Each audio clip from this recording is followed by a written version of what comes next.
नमस्कार. आपलं नाव? बाळासाहेब महादेव शेलार. अच्छा. मुक्काम मुक्काम पोस्ट वडगाव रासाई, तालुका शिरूर, जिल्हा पुणे. मोठ्या. बाळासाहेब महादेव शेलार, हां. वडगाव रासाई, हो. तालुका शिरूर, जिल्हा पुणे. अच्छा. आता आपण किती शेती आपल्याकडे? माझ्याकडे तशी आता 18 ते 20 एकर क्षेत्र आहे माझ्याकडे. अच्छा. बाकी अजून दुसरं काही करायला घेतलं? ऊस, कांदा आणि हा 2 एकर शेवगा. 2 एकर शेवगा. हा 2 एकर शेवगा. अच्छा. ऊस 2 एकर आहे का? नाही ऊस ज्यादा आहे. हा, पण ऊस आता तुम्हाला लक्षात आलं की ऊस हे काही शेतकऱ्याचं पीक नाही किंवा देशाचं पीक नाही. आपल्याला ऊसाला पाणी जास्त लागतं, म्हणून आपण अशा पिकाच्या शोधात होतो की कमी पाण्यामध्ये जमीन हलकी असली, उष्णता जास्त असली, पाणी कमी असलं आणि खडकाळ जमीन असली तरी असं पीक आपल्याला हवं होतं. आणि ज्यावेळेस तुम्ही आमच्याकडे आलात हो 1-2 वर्षापूर्वी, तेव्हा मग आपण काय केलं? तुमच्या मार्गदर्शनाखाली हो.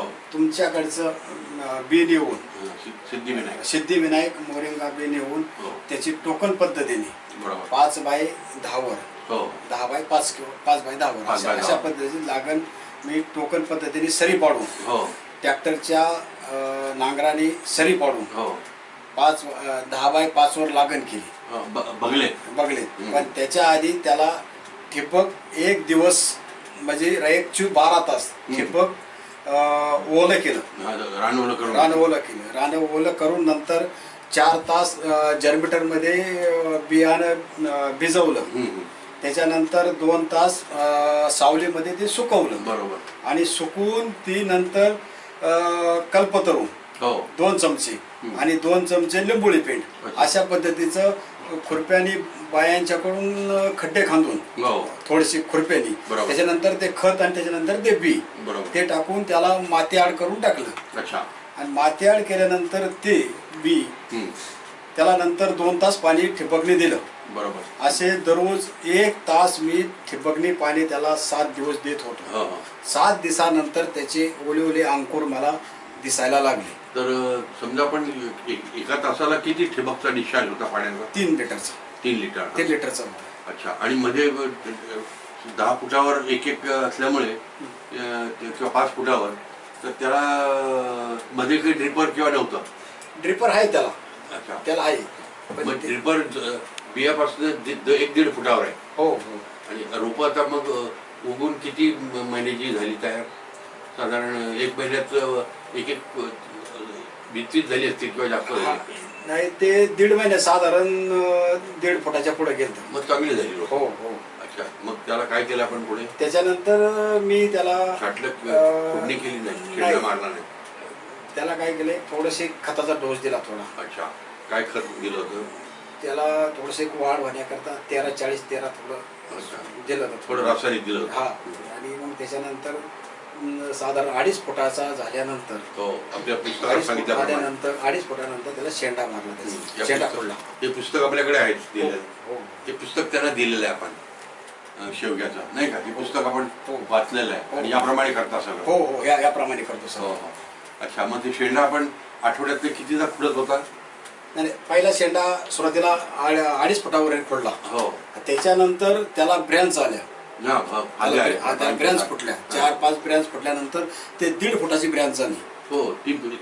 ती नंतर मग फोडायला सुरुवात केली प्रत्येक झाडाखालीच 1.5 फुटाची ब्रँच फोडत चालली. हो हो. परत त्या ब्रँचला ते ब्रँच फुटत गेली. म्हणजे उपफांद्या. हा, उपफांद्या. बरोबर. त्या उपफांद्या त्याला नंतर 1.5 फुटाचा शेंडा आल्यानंतर परत 1.5 फुटावर फोडला ते. हो हो. Very good. म्हणजे असं करीत त्याला नंतर फुलकळी निघायला सुरुवात झाली. अच्छा. 5व्या महिन्यात. 5व्या महिन्यात. तोपर्यंत फवारण्या काय केल्या मग आपल्याकडे? त्याच्यानंतर किंवा फवारणी काय दक्षता घेतली? आपली एक प्रिझमची फवारणी घेतली. प्रिझम, थायवर आणि हवामानानुसार क्रॉप शायनर. हा. आणि त्याच्यामध्ये 1/2 मिली नुवान आणि प्रोटेक्टंट वगैरे. आता नंतर काय केलं,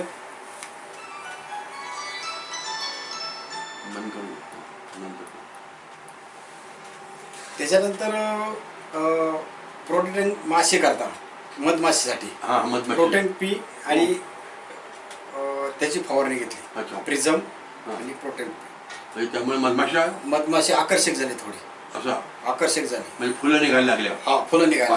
5 महिन्याचं झाड किती होतं आपलं? साधारण झाडाची उंची झाली 3.5-4 फुटाच्या पुढे गेली, ब्रँचा दिखते. अच्छा. ब्रँचा दिखते. आणि मुख्य मुख्य मुख्य झाड किती होतं? टोटल उंची किती होती झाडाची मग? ते शेंड्याला जे ब्रांच फुटले ना, हा, ते गेलं 6 फुटापर्यंत गेलं सगळं वरचं. हा वरचं.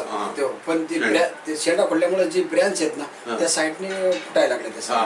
आणि त्यामुळे झाडाचा आकार छान झाला आणि मग डेरेदार झाड झालं. म्हणजे आपण छत्री दाखवलंय, हो. छत्रीसारखं झाड झालं. छत्रीसारखं झाड झालं. बरोबर. हे असं पुस्तकाचे दाखवलंय असं छत्रीसारखं झाड झालं ते. असं छत्रीसारखं झाड झालंय. हो हो लाईक एन अम्ब्रेला. हो हो. आणि त्यामुळे त्याला फुलं येतात. त्याच्यानंतर मग काय झालं, हे परागीकरण झाल्यानंतर त्याच्यातून थोडी वादी सुटली बाहेर. अच्छा. म्हणजे परागीकरण झाल्यानंतर वादे यायला लागले. पण मधमाशा एका झाडावर भरपूर बसल्या. भरपूर. किती तसं काही नाही, सारखं ये जा सारखे चालू होते. म्हणजे फुलाचा हा फुलांचा सुगंध घेत त्याचं ते परागीकरण केले दुसऱ्या झाडावर असं चालू राहील. आपण मधाच्या बाबतीत काही पेट्या ठेवल्या? हो, 2 पेट्या आणल्या ते. अच्छा. म्हणजे आता शेवग्याचं मध आपल्याला परागी भवनासाठीच आपण वापरतो आणि त्यामुळे फुलं चांगली लागली. हो हो. आणि शेंगा चांगल्या लागल्या. तर ह्या शेंगा आपल्या त्याच म्हणजे आता हे शेंगा जे आणले आपण, ह्या किती वर्षात झाडाच्या शेंगा आहेत आता? हे 2 वर्षात झाडाच्या शेंगा आहेत. 2 वर्षात झाडाच्या शेंगा आहेत. 2 वर्षात. अच्छा. आता आपण मग नंतर ज्या फुलं लागली त्यानंतर वाद्या झाल्या. वाद्या पहिले सुईसारख्या. हो, सुईसारख्या सुरुवातीला निघताना सुईसारखे निघाले, नंतर दाबण्यासारखी झाली. हो. आणि नंतर मग त्याचं साधारण 1.25 फुटाच्या आसपास गेली ती. 1.25 फूट. आणि ज्या वेळेला वाढीला पुरी लागती त्यावेळेनंतर परत 3 इंच 4 इंच वाढते ती. अच्छा. पुरं ज्या वेळेला वाढती, ज्या शेंगाला मार्केट असतं तेवढी त्या सिद्धिविनायकची आपल्याला उंची मिळते. हो. म्हणजे ह्या घरगुती शेवग्यासाठी फार चांगलं आहे. आणि ह्याची एकदम ह्याच्यात म्हणजे ही जास्त घर जास्त असून हे खायला एकदम चवदार आहे. अच्छा. भाजी खाताना लोक आवडीने भाजी खाते त्याची. अच्छा. हा, घेताना आवडीने भाजी घेतात. आता आम्ही जरी वडगाव मध्ये विकायला गेलो तरी दुसऱ्या शेवग्यापेक्षा त्यांच्या वाकड्या तिकड्या काही जरी शेंगा असतात त्याला कलर नसतो बरोबर. पण आमच्या ह्या शेंगाला आहे ना आपल्या नोटेटोनची फवारणी घेतो मी. नोटेटोन बरोबर थ्रायव्हर आणि क्रॉप शायनर हे 2-3 एकदम 3 मिलीनी फवारणी घेतो लिटरला. आणि फुल लागल्या म्हणजे वाढीत असताना सुद्धा आणि हार्मोनियम 1.5 मिलीनी घेतो. हार्मोनियम 1.5 मिलीनी घेतो. आणि स्प्लेंडर मग आपण कधी वापरता? आळी वगैरे येऊ नये म्हणून त्याचं प्रमाण काय? त्याचं प्रमाण 1.5 मिली घेतो. 1.5 मिली. पण तुम्हाला वाटत नाही हे जास्त होतं एवढं? नाही. मधमाशा काही जात नाही. मधमाशा काही मरत जर गरज पडली तरच नाही. आळी किंवा माशी येऊ नये. आणि एक दुसरा विशेष म्हणजे आपलं जर्मिटर ही खत दिलं की आज खत दिलं मी. 8 दिवसांनी मी ते जर्मिटर खाली ड्रीप वाटी सोडतो. आळवणी म्हणजे ड्रेंचिंग. त्याच्यामुळे काय होतं, मुळांची वाढ होते सर. आणि मुळांची वाढ झाल्यामुळे काय होतंय, जी जाणार खत आहे ती उचललं जाते. हो. म्हणजे खत बरोबर. आणि खत उचललं म्हणजे त्या मुळांनी उचललं की त्याचं वर झाडाला बरोबर त्याचं हे मिळतं. म्हणजे जर्मिनेटर ही पांढऱ्या मुळीची वाढ केल्यामुळे पाण्याचा शोध घेऊन त्या जास्त ऍक्टिव्हेट होतात. म्हणजे त्या जागृत होतात नंतर पल्लवित होतात आणि त्या वेगाने कार्य करून त्यातलं अन्नरस जो आहे ते सगळं शोषून त्याचं रूपांतर झाडाची वाढ आणि शेंगामध्ये होतं. शेंगामध्ये. आणि त्यामुळे पाणी खत आणि याचा वापर पूर्ण होतो, वाया जात नाही. आणि त्याचा रिझल्ट आपल्याला ह्या शेंगामध्ये जर्मिनेटरचा हा एक लय मोठा फायदा आहे. अच्छा. म्हणजे आपण ड्रेंचिंग मध्ये सोडलं पाहिजे. ड्रेंचिंग मध्ये 15 दिवसातून एकदा किंवा महिन्यातून तरी एकदा तरी ते सोडलंच पाहिजे. अच्छा. आणि त्याला गरजच आहे ती. आणि प्रिझमची काय कल्पना आहे आपली? प्रिझमने काय होतं, प्रिझमने फुटवे जास्त वाढतात. बरोबर. फुटवे वाढून त्याची ब्रँच वाढून त्याला पाहिजे ती ताकद मिळते त्याला. म्हणजे प्रिझम हे प्रतिकूल परिस्थितीमध्ये आणि झाडाची उंची जास्त वाढेल किंवा दुसरा एक बहार झाल्यानंतर आपल्याला प्रिझम 4 बोटा डोळे असतात बघा अशा फांदीला. 4 त्याच्या डोळ्यातून त्या प्रिझम जर दिलं आणि क्रॉप शायनर आणि थायवर दिलं तर त्याच्यातून ती एवढी पाली बाहेर निघते किंवा त्याच्यातून ते फुलाचा हे निघत. म्हणजे ते डोळे सुद्धा वाया जात नाहीत. 4 ह्याच्यावरची 4 फूट 4 इंचावरची. प्रत्येक फांदीला 4 इंचावर डोळे आहेत. हा, त्या डोळ्यातून सुद्धा ती फांदी ही निघते, ब्रँच निघते, आणि त्यातून फुलं निघतात. फुल निघते त्याची. म्हणजे फुलं निघण्यासाठी प्रिझमचा फार लय मोठा फायदा. हा. आणि त्याला ही नाही व्हावा, म्हणजे अपायकारक नाही व्हावा म्हणून क्रॉप शायनर आणि फायबरचं त्याला साथ मिळते. बरोबर, त्याला साथ मिळते ते अच्छा. त्याच्यामुळे. म्हणजे आता ह्या पहिल्या ज्यावेळेस आपल्या शेंगा चालू होतात 5व्या महिन्यात, हो, त्या कधी सुरू होतात साधारण? साधारण ते आता पहिली तोडली होती म्हणजे पहिल्या वर्षी डिसेंबर मध्ये चालू बी लावताना जून मध्ये सुरू लागवड केली. डिसेंबर मध्ये जून, चालू जुलै. केली. म्हणजे डिसेंबर मध्ये शेंगा सुरू झाल्या. सुरू झाले. मग ज्यावेळेस थंडीत शेंगा सुरू होतात त्यावेळेस ते प्रमाण जरी कमी असलं तरी भाव चांगला असतो. हो, 80 ते 90 रुपये बाजार मिळाला मला. म्हणजे किलोला 10 किलोला नव्हे, नाही किलोला 80 ते 90 रुपये बाजार मिळाला. म्हणजे हे आपल्या लक्षात आलं असेल हो. की शेंगा जर 1 किलो शेवग्याच्या विकल्या तर आपल्याला 80-90 रुपये मिळतात. हो हो हो. पण इतर कोणतेही जर पीक घेतलं तर आपल्याला एवढा भाव कधीच चांगला मिळत नाही. आणि याची जी खुडणी आहे किंवा शेंगा काढणं हे आठवड्यातून कितीदा होतात? नाही, 3दा होता. 3दा. मग प्रत्येकाचं साधारण आपल्याला 2 एकर लावलेली होती. हो. तर झाडं किती बसली आणि प्रत्येक झाडाला किती शेंगा येत होत्या सुरुवातीला? किती ते किती म्हणजे अंदाज प्रमाण? साधारण 3000 झाड असते ना. अच्छा, 3000 झाड आहेत 2 एकरामध्ये. आणि 3000 झाडापासून आपल्याला प्रत्येक वेळेस साधारण 200 ते 250 किलो होते. म्हणजे तीन वेळा म्हणजे एका आठवड्यामध्ये 750 किलो. नवीन बाग होता ना, थोडं कमी लागला. 50 किलो 20 किलो 40 किलो असं 100 किलो असं वाढत 40-100 नंतर 250 किलो 100-150-200 किलो. म्हणजे एका 3000 झाडापासून 250 किलो आठवड्यातून 3दा. हो हो. म्हणजे असं 750 किलो एका आठवड्याला शेंग मिळत होती. आणि त्या काळामध्ये डिसेंबर ते फेब्रुवारी हा थंडीचा सीझन असल्यामुळे आपल्याला भाव वाढत चालले. चांगले मिळले. 70-80 ते 90-100. हा, बस असे मिळले बाजार. म्हणजे आता आपल्याला आठवड्याला 750 किलो शेंगा आणि 80-90चा भाव हा कोणत्याच पिकामध्ये मिळतो का? नाही मिळत. म्हणजे पीक कसं आहे आपल्या दृष्टीने? पीक चांगले. पिकाला फक्त काय आहे, ह्याला फक्त लक्ष द्यावं लागते. बरोबर. ह्याची जी आता ह्याच्यावर जर आज प्रक्रिया काय झाली, आज जर धुई आली तर त्याला त्याच दिवशी औषध संध्याकाळी मारलं पाहिजे 5 वाजता. म्हणजे धुई ही आपल्याला कोणत्याच पिकाला चालत नाही. कांद्याला किंवा तसंच या पिकाला सुद्धा त्रास होतो. पानावर भुरी येते. म्हणून आपण काय केलं, त्याला क्रॉप शायनर नावाचं जे अमृत आहे ते निर्माण केलं. म्हणजे प्रतिकूल परिस्थितीमध्ये धुई असो, धुकं असो आणि अतिशय कडक ऊन असो किंवा जास्त पाऊस असो, तर त्या काळामध्ये हे छत्रीसारखं काम करतं. आणि काही थंडीमध्ये ते ब्लँकेट सारखं काम करतं. म्हणजे धुईला ते त्याच्यावर मात करतं. त्याच्यामुळे त्याला पानावर बुरशी येत नाही आणि अळीचं प्रमाण होऊन देत नाही. बुरशी आली ती पानामध्ये पडती, पानाच्या फुलामध्ये पडती, फुलात त्या अळीचा बारीक जन्म होऊन जातो. बरोबर. ते होऊन देत नाही. बरोबर. म्हणजे हे आपलं तंत्रज्ञान जे हे अतिशय उपकारक आहे. म्हणजे हे आपल्याला याच्यावर दिसतं.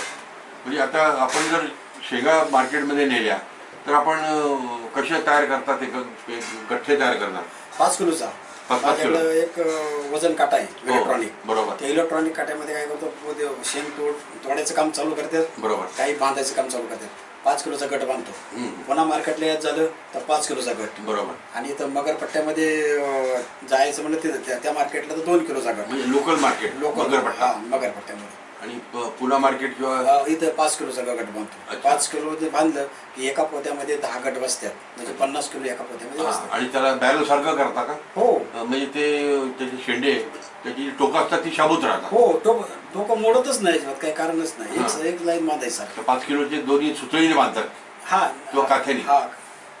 ते नायलनने बांधले ना, व्यवस्थित बांधले की ते होऊन जातं. अच्छा, नायलनने बांधले. अच्छा. आणि मग ते रात्री आपण टेम्पोनी आणतात. टेम्पोनी पाठवून देतो. तुम्हाला वडगाव रस्त्यापासून इथे यायला भाडे किती पडतं एका पोत्याला? 50 रुपये. 50 रुपये. 50 रुपये. थोडं जर स्वतःचा टेम्पो असला तर किती पोते? 2-3 पोते असतात. 5-7 पोते असतात. 5-6 पोते. आपल्याला तो माल जो आहे तो खाली नाही टाकायचा. बरोबर आहे. हा सगळ्यात आपण स्वतः उभं राहून गाडी जायच्या अगोदर तो वर टाकता. हो. त्याच्यावर कोण बसत नाही. गाडी ती शेवटच भरायला येते आपल्याला. म्हणजे ती जी गाडी दररोज फिक्स आहे ना, त्याला सांगितलेलंच आहे. सगळा माल भर रात्री संध्या शेवटी शेवगा हा खाली गेला नाही पाहिजे. बरोबर. शेवगा हा वरती राहायला पाहिजे. नाही तर मग त्याच्या वरच्या ती पाळणा आहे ना, त्या पाळण्यात टाकला जातो. बरोबर. शक्यतो पाळण्यात टाकला जातो शेवगा. म्हणजे आता तुमच्या लक्षात आलं असेल की ह्या शेंगा किती आकर्षक आहेत, सरळ आहेत. तर ह्या 4च शेंगा आहेत, पण याचं वजन हे 5 शेंगापेक्षा म्हणजे 1/2 किलोपेक्षा जास्त आहे. म्हणजे साधारण या 4 शेंगांचं वजन आता 256 ग्रॅम की 262 ग्रॅम भरलं. 4 शेंगाचं वजन, 4 ते 5 शेंगा आहे यांचं वजन, आणि 8 शेंगाचं वजन 586 ग्रॅम भरलं. आणि 1 किलो म्हणजे 18 शेंगा ह्या 1 किलो 96 ग्रॅम भरलं. म्हणजे जर मार्केटमध्ये आपण जी पारंपरिक शेंग मिळते या बियाची नव्हे, तर त्या शेंगेचं वजन कमी भरतं. म्हणजे 1 किलोमध्ये 20 किंवा 22 शेंगा बसतात. ऐन उन्हाळा असून सुद्धा ही 18 शेंगामध्ये बसली. याला आहे ना सर मासळू जास्त सर शेंग आहे ना त्याच्यात मासळू जास्ती. आज आता बघा मार्केटमध्ये पडून आहे शेंग, पण शेंग कशी डोबळी म्हणजे तिला मोठी आहे पण तिला वजन पुढे. ह्याच्यात जी घर आहे ती घराची ताकद जास्ती, घरची ताकद सारखा घर आहे. हो हो वजन आहे बघा, वजन आहे बरोबर. आणि ही एक्सपोर्ट क्वालिटीपेक्षा सुद्धा चांगली आहे. हो या साईज जो आहे हा अतिशय अप्रतिम आहे.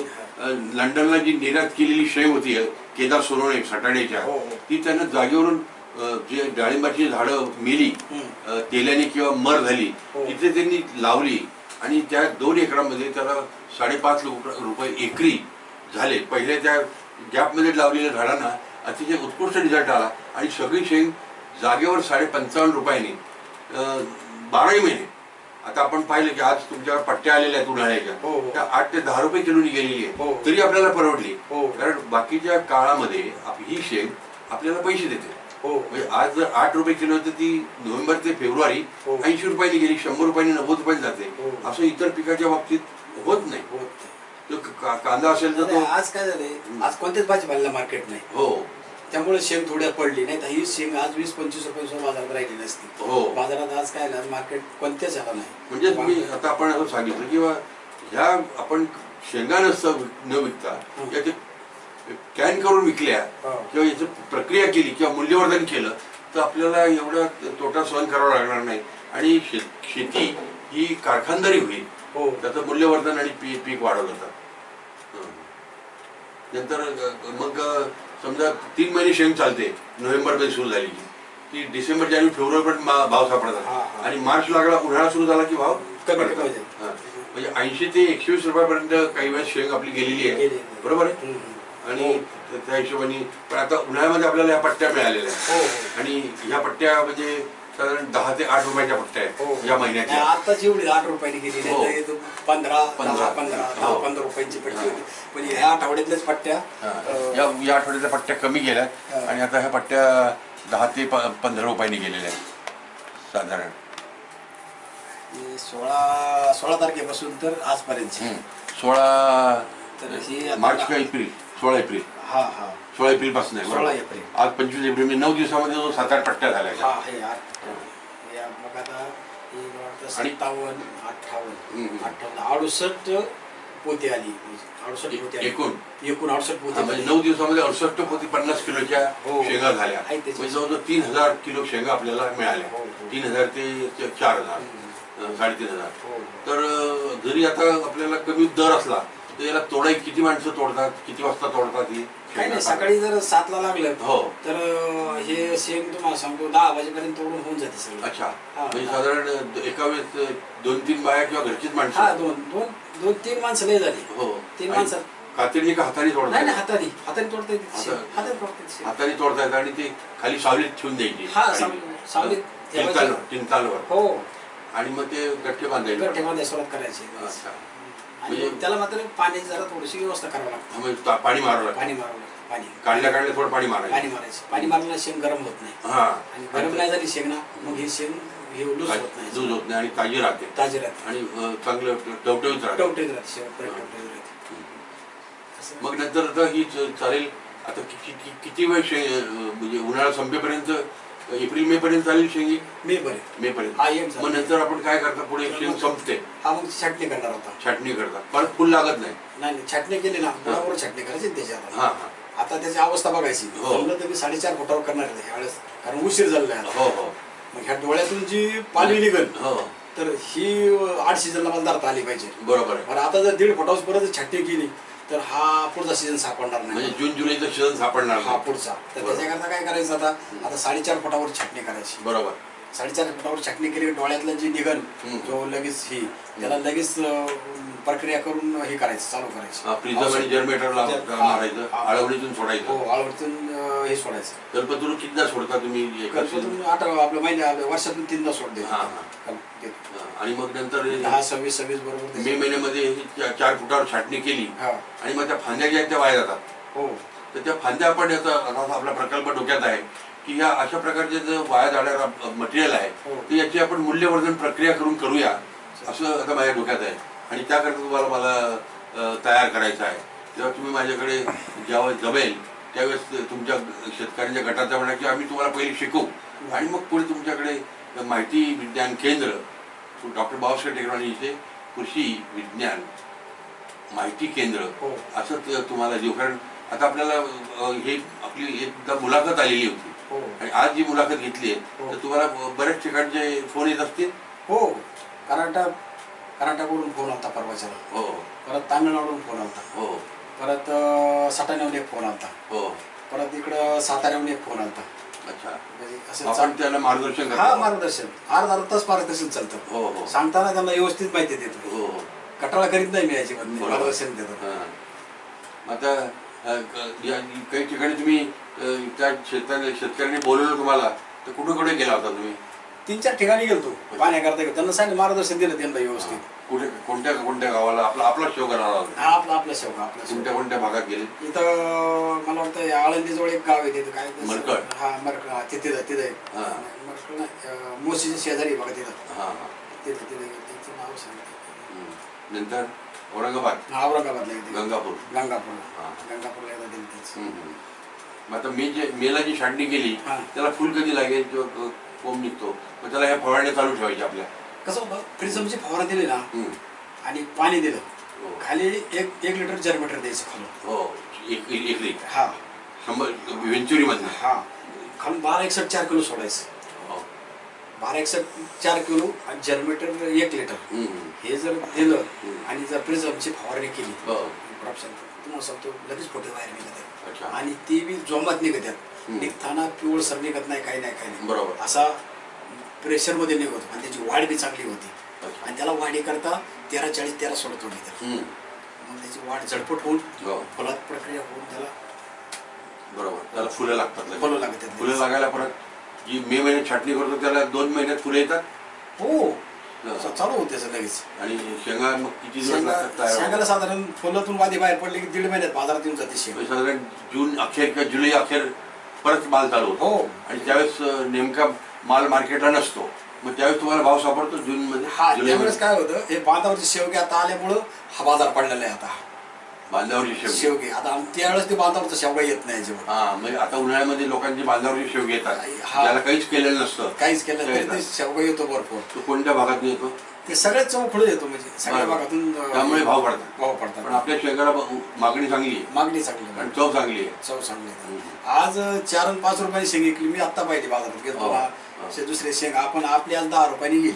म्हणजे आपल्याला किती भाव पडले तर इतरांपेक्षा दुप्पटचा 20% 30% भाव चांगला मिळतो. पण माझं मत असं आहे की आपल्याला नुसता माल न विकता आणि पैसे कमी न करता इतर लोक जसं कोणताही माल तयार करायचा झाला तर त्याच्यात प्रक्रिया करतात किंवा त्याचं मूल्यवर्धन करून किंवा कारखानदारी करून त्याचे विकलं जातं.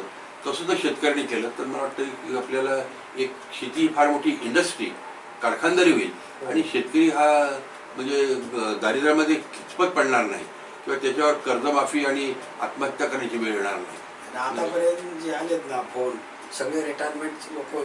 हा, ते त्याच्याविषयी आपण थोडं सांगा. हा, रिटायरमेंट लोक आहेत सगळे आता ज्यांनी सर्व्हिस सोडली गावाकडे गेले. शेती करायची आता. बरोबर. पण काय करायचं नेमकं? पाणी तर कमी. मग करायचं काय नेमकं? तर हा लेख आलेला आहे आपला. हे वाचल्यानंतर ते म्हणतात कसं काय करायचं. त्यांना सांगितलं पाणी कमी लागते. बरोबर. शेवग्याला पाणी कमी लागते सिद्धिविनायकला. आणि पाणी कमी लागून त्याला तुम्ही वेळचीवर जर सगळं केलं म्हणजे औषध फवारणी 15 दिवसांनी एकदा त्याला हे केलं तर तुम्हाला त्याचं उत्पन्न हमखास भरपूर मिळू शकते. आणि म्हणजे कष्ट लेबर कमी, पाणी कमी, जमीन हलकी. हो, आणि एका 6 महिन्यामध्ये माल चालू होतो. 6 महिने चालू होतो. 6 महिन्यात बाजारातच जातो मग. बाजारात जातो. 6 महिने तेव्हा ज्यावेळेस थंडीचा काळ असतो त्यावेळेस आपल्याला पैसे ते दुप्पट चौपट सहापट होतात. आणि त्यामुळे त्याच्यात जरी उत्पन्न कमी आलं तरी उन्हाळ्यामधलं जे नुकसान असतं ते आपलं थंडीत आणि इतर वेळेस जो शेवगा चालतो आपला. असं होतं सिद्धिविनायकला जी चव आहे दुसऱ्या शेवग्यामध्ये चव नाही. अच्छा. दिसायला शेंग दिसती बरोबर. आणि वजन बी कमी दुसऱ्या शेंगाला. दिसायला पोकळ म्हणजे जाड दिसती पण त्याला वजन कमी. त्याला घर कमी. आणि त्या घर कमी असल्यामुळे त्याला वजन आणि मग ती चवदार नाही त्याच्यामध्ये. बरोबर. ही दिसताना शेंग कशी होती एकसारखी दिसते. आणि ह्याच्या ज्या दिसतात ना ही शेंग तोडायला आपण कसं ओळखायचं ही का ही मणी. ही मणी आधी दिसले की शेंग तोडून घ्यायची आपण. म्हणजे आपली पक्वी झाली म्हणजे शेंग काढायची कशी हे आपल्याला समजतं. या मण्यावर ओळखायचं आपण. बरोबर. मणे ओळखला की नेमकं बरोबर त्याच्यावर शेंग तोडली जाते ती. बरोबर. सांगताना मजुराला सांगितलं जातं की ही मणी जसं आहे असं त्याला शेंग तोडून घ्यायची आपण. बरोबर. मग समजा आता ज्यावेळेस 4 फुटावर जर आपण फांदी तोडली छाटली तर आपल्याला शेंग 1.5 महिन्यात चालू होते. मग ही जुलैमध्ये चालू झालेली शेंग किती महिने चालते आणि दर कसा मिळतो जुलैमध्ये? म्हणजे समजा गणपतीच्या अगोदर शेंग परत चालू होते. काय मग ते काय 70, 80, 90, 100 ते शेवटपर्यंत पण आतापर्यंत फार म्हणजे त्याचे टेप बाय टेप कमी कमी होता होता शेवट 10 वर. पण 70 ते 100 पर्यंत शेंग जुलै पासून परत सप्टेंबर पर्यंत चालते. डबल भाव सापडतो. डबल भाव बाजार सापडतो. म्हणजे त्यावेळेस बाजारात आहे ना जो आज पण त्याला भरपूर मान मिळू शकतो. जो जास्त मेहनत घेईल त्याला आज गरज आहे. आज क्रॉप शायनरची गरज आहे. बरोबर. थायवरची गरज आहे. त्याला तेच दिलं पाहिजे. आज हार्मोनियमची त्याची क्रॉप शायनर आणि थायवरची गरज आहे ती दिलंच पाहिजे. त्याच्यामुळे काय होतं मग त्याचे ते फळामध्ये होणारी आळी. बरोबर. त्याला जाळी पडणारी. बरोबर. परत त्याला जे येणाऱ्या बुरशी ही सगळं निघून जात. अच्छा. मग आपल्याला एका वर्षाला किती साधारण उत्पन्न येतं आणि किती माल निघतो? साधारण मला 2 म्हणजे एकरी 1 लाखाच्या पुढे आतापर्यंत जास्तच म्हणजे उत्पन्न मिळलं एका वर्षाला. एका वर्षाला. पण कमीत कमी किती 1 लाख मिळतात? खर्च वाच जाता लाख रुपये मिळून जातात. नफा 1 लाख रुपये एकरी नफा होतो. म्हणजे असं आपल्या लक्षात आलं असेल की एका वर्षामध्ये लागवड केल्यानंतर उत्पन्न देणारं हे एकमेव पीक आहे. की एकरी लाख रुपये कमी पाण्यामध्ये हलक्या जमिनीमध्ये आणि लवकर मार्केट असणारं चांगलं तेज मार्केट असणारं. आणि तुमच्या लक्षात आलं असेल की याला आरोग्याला हे जे पीक सरांनी निवडलेलं आहे की हे प्रत्येक शेतकऱ्यांनी ज्यांना शेती करायची आहे आणि ती फायद्याची व्हावी आणि जे लोक रिटायरमेंटला आले किंवा बियाणे घेतात किंवा हे नवीन यामध्ये शेतकरी वर्ग म्हणून उतराडी जी माणसं आहेत त्यांनी ह्या पिकाची मुद्दाम बऱ्याच ठिकाणी निवड केलेली आहे. आणि त्यामुळे मला वाटतं की आपण जी निवड केलेली आहे आणि अशा प्रकारचं काम आपण जर केलं तर शेतकरी हा लवकर सुखी होईल. आता याच्या पुढचं जे काम आता आम्ही आमच्या डोक्यामध्ये आहे की ह्या नुसता माल न विकता ज्यावेळेस आपल्याला मालाचे भाव पडतात आणि शेतकऱ्याला नैराश्य येण्याची शक्यता पण आपल्याला नैराश्य येण्याची गरज नाही कारण याचे भाव परत वाढतात. कारण आपण एखादा लावलं झाड ती 5-7 वर्ष पैसे देतो. म्हणजे इतर पिकामध्ये जे आपण पारंपरिक पिकं लावतो ती खरीपची रबीची किंवा उन्हाळी तर त्याला खर्च येतो बेण्याचा नांगरटीचा. तसं याला खर्च कमी आहे. आणि त्यामुळे हा खर्च वाचून आपल्याला पैसे जास्त होतात. तर याच्यापेक्षा सुद्धा हे जे नुकसान होतं उन्हाळ्यात यायचं किंवा जास्त माल मार्केटला तर ते भाव पडतात आणि आपल्याला ते द्यावं लागतात. तर याच्यापासून आपल्याला आयुष्यादी युक्त एका मी बातम्यात माझं आलं की दक्षिण आफ्रिकेमध्ये आणि इतर ठिकाणी लोक याच्यापासून 200 ते 300 प्रकारची औषधं करून पॅक करून ते विकतात. तर आता आमचा पुढचा प्रकल्प असा आहे की यापासून शेतकऱ्यांच्या पेक्षा आम्हीच आता सुरुवात अशी करतो आहोत की याच्यातनं पावडर तयार करून जो मेथीसारखा किंवा मेथी घास जो असतो ज्याला लुसण घास म्हणतात हे असं कापून ही पावडर करून जर ही विकली तर जगामध्ये 200-300 कोटी लोक मुलं हे कुपोषित आहे. तर याचा वापर जर गृहिणींनी किंवा स्त्रियांनी आपल्या आया बहिणींनी जर भाजीत केला किंवा खाण्यात केला तर त्यांना डॉक्टर लागणार नाही आणि आरोग्य चांगलं राहील, कुपोषण होणार नाही, मुलं सुदृढ होतील. नंतर सुदृढ मुलांना औषध लागणार नाही, त्याच्याकरता रोगराई येणार नाही आणि ती मुलं चांगली जोपासली, चांगली जर सुदृढ झाली, त्यांची बुद्धिमत्ता चांगली झाली तर हे आपल्या देशाचं फार मोठं धन आहे. कारण 130 कोटीमध्ये 90 कोटी लोक ही तरुण आहेत आणि हीच या देशाची फार मोठी संपत्ती आहे.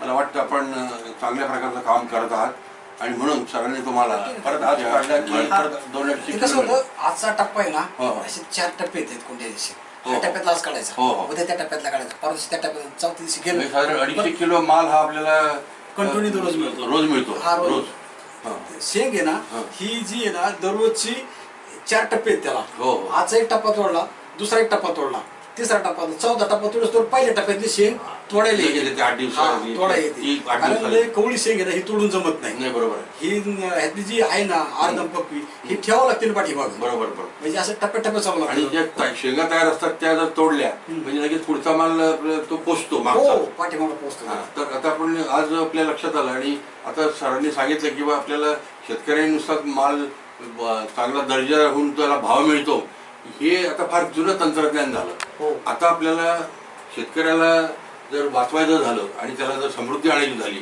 तर त्याचं प्रक्रिया करून मूल्यवर्धन करणं फार गरजेचं हो, आहे. हो. म्हणजे मूल्यवर्धन असं की त्याचा पाला असो, तो लहानपणीच जर आपण जसा मेथी घास काढतो किंवा मेथी काढतो त्याप्रमाणे आपण फुकून जर पीक पेरलं तर आपलं तंत्रज्ञान जर वापरलं तर ते तो पाला अतिशय चविष्ट, मूल्यवर्धक, पोषण असलेला असा होऊन त्याची प्रक्रिया करू आणि त्याची पॅकिंग करून गृहिणींनी, आपल्या आया बहिणींनी ती जर आपल्या रोजच्या जेवणामध्ये वापरली भाजी किंवा कालवण करताना, तर लोकांना आजार होणार नाही, सर्दी होणार नाही, हार्ट अटॅक येणार नाही, आरोग्याला एकदम लाभदायक आहे. हा. शेवगा आपण लिहिलंच आहे की सिद्धिविनायक आरोग्या मोरिंगा जाण तू कल्पवृक्ष ठेवील जगाच्या आरोग्यावर लक्ष, आणि हे आपण सिद्ध केलेलं आहे.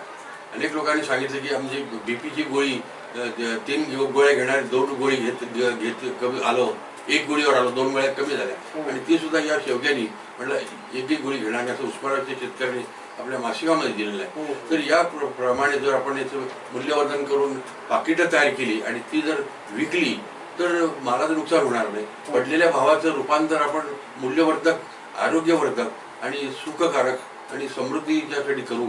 म्हणजे आपले जे 90 कोटी जनता ही कुपोषित आहे किंवा एक मोठ्या गटातला आहे, तरुण वर्ग आहे, आणि नवीन जाणारी जे जगातली लहान मुलं आहेत ज्यांना आफ्रिकन राष्ट्र असतील, इतर जगातली गरीब राष्ट्र असतील, यांतली जवळजवळ 200 कोटी मुलं ही कुपोषित आहेत. तर यांच्याकरता आपण हे फार मोठं योगदानाचं काम करू शकू.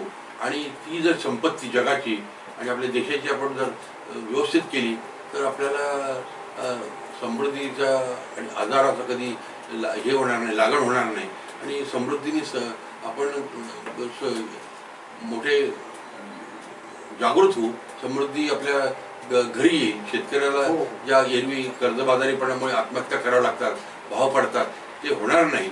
आणि तो धनधान्य आणि आठवड्याला ताजा पैसा आहे, खर्चायला पैसा आहे, ताजा पैसा आहे, दररोजचा पैसा. आणि हा तर ताजा पैसा आहे, परंतु जर आपल्याला प्रक्रिया केला तर 12 महिने पैसे राहतील, 12 महिने पैसे, आणि मुलं बाळ शिकतील आणि हा देश खरोखरी चांगला संपन्न होईल. आणि लोकांवर आत्महत्या करायची वेळ येणार नाही, कर्जमाफी करावं लागणार नाही, आणि त्यांना मताच्या करता हे गेल्या 50-60 वर्षामध्ये असंच घडलं की शेतकऱ्यांना, कारण ही ब्रिटिशांचीच पॉलिसी होती की शेतकऱ्याला शेतीला माल द्यायचा नाही. कारण जगाच्या अनेक राष्ट्रांमध्ये शेतकऱ्यांसाठी सबसिडी किंवा त्यांना जास्तीत जास्त सवलती असतात, त्या शिकलेल्या असतात आणि त्यांना त्यांची कधी फसवणूक होत नाही. परंतु हे ज्ञान जे आहे हे देण्याकरता आपण आता एक पुढचं पाऊल असं टाकू की प्रक्रिया आणि मूल्यवर्धन या क्षेत्राकडे आता आपण वळायला ठरवलं आहे. आणि यातली जी तुमच्यासारखी शेतकरी असतील त्यांना आपण ट्रेन करणार आणि त्यांना मार्गदर्शन देणार, त्यांना अनुभव, ज्याला स्किल म्हणजे कौशल्य विकास जो आहे ह्या शेतीमधला, याची पुढची पायरी आपण निर्माण करून शेतकरी मुलं शिकवायची आणि या कौशल्यामध्ये त्याचा विकास घडून अशा प्रकारचं आता आपण काम करणार आहोत. आणि याच्याकरता आपलं मांजरीला एक चांगलं कॉर्पोरेट ऑफिस आणि ट्रेनिंग सेंटर ओपन होतं आहे. आणि ग्रामसेवक ट्रेनिंग सेंटर समोर असल्यामुळे आणि रोटे असल्यामुळे या जागेचा जगाच्या कल्याणाकरता उपयोग होईल याची मला खात्री आहे. आपण आज इथे आला आणि ही माहिती दिली ही फार उद्बोधक आहे आणि अतिशय चांगली आहे. आणि तुम्ही सांगितलं किंवा जे आपलं तंत्रज्ञान आहे, हो, आपले जे औषध आहेत, हो, हे असन जर्मिटर असन, थायवर असन, क्रॉप शायनर असन, परत रायपनर असन, परत प्रोटीन पी असन, हो, म्हणजे प्रिझम आहे, ही जी औषधं आहेत ह्या औषधांनी ही लय मोठा फायदा आहे. या शेंगाला जे चकाकी येणं, जे त्याला रोगाचं प्रमाण कमी होणं, की ज्याच्यावर जी दुसरी औषधं ही औषधं दिल्यानंतर फुलगळ वादीगळ होती, पण आपल्या औषधाने फुलगळ वादीगळ अजिबात होऊ शकत नाही. बरोबर. कारण हा त्याचा लय मोठा अनुभव आहे. हा स्वतःचा अनुभव आहे. बरोबर. त्याच्यामुळं दुसरी औषधं जर बाहेरची घेतली तर त्याच्यापासून आहे ना, तुम्हाला सांगतो त्याला फुलगळ तरी होती, वादीगळ तरी होती, बुरशीचं प्रमाण तरी जास्त वाटतं. पण आपल्या ज्याने आपल्या औषधाने त्याला बरोबर सेटिंग होऊन बरोबर सेट होतंय ते, म्हणजे पाहिजे ते त्या पद्धतीने. बरोबर. आणि त्याच्यामुळं ही जी चकाकी येते, ही हिरवीला चकाकी कुठे दिसते का डाग अजिबात बघा तुम्ही, अजिबात एकदम चकाकी एकसारखी शेंग दिसते आणि हिरवीगार शेंग दिसते. त्यामुळे ग्राहकाला काय वाटतंय, ग्राहकाला फक्त पाहिजे की चकाकी पाहिजे आणि चांगली शेंग पाहिजे. आणि आपला जे आहे हा, त्याच्यामुळं हा माल योग्य आणि रसाळ, म्हणजे ह्याच्यामध्ये गरज अशी, म्हणजे जरी नुसती चकाकी ग्राहकाला पाहिजे आणि याची चव आणि याचं मूल्य अतिशय आरोग्यासाठी फार मोठं आहे. आणि ह्याचं गरज अशी गरज जास्त आहे. आणि हे लागताना गोडी याला जास्त आहे, खाताना चव जास्त याला. बरोबर. इतर शेंगांना नाही, शेंगाला नाही, म्हणून आपल्या शेंगाला भाव चांगला मिळतो आणि याची दर्जा जास्त चांगला आहे. म्हणून नुसती भाजी म्हणून न विकता याचं प्रक्रिया करून जर आपण त्याचे विविध प्रकार जर विकले तर शेतकऱ्याला आणि जनतेला याचा फार मोठा फायदा होईल. आणि त्या दृष्टीने हे जे सरांनी निवडलेलं पीक आहे हे साऱ्या जगाला वरदान ठरेल असं मला खात्री आहे, मला आत्मविश्वास आहे. आणि मला त्याबद्दल तुमची संपूर्ण शेतकरी वर्गाची, शिकलेल्या मुलांची मला साथ हवी, म्हणजे मी अजून काम चांगलं करू शकेन आणि तुमची मला समृद्धी माझ्या डोळ्यासमोर मला पाहता येईल. धन्यवाद.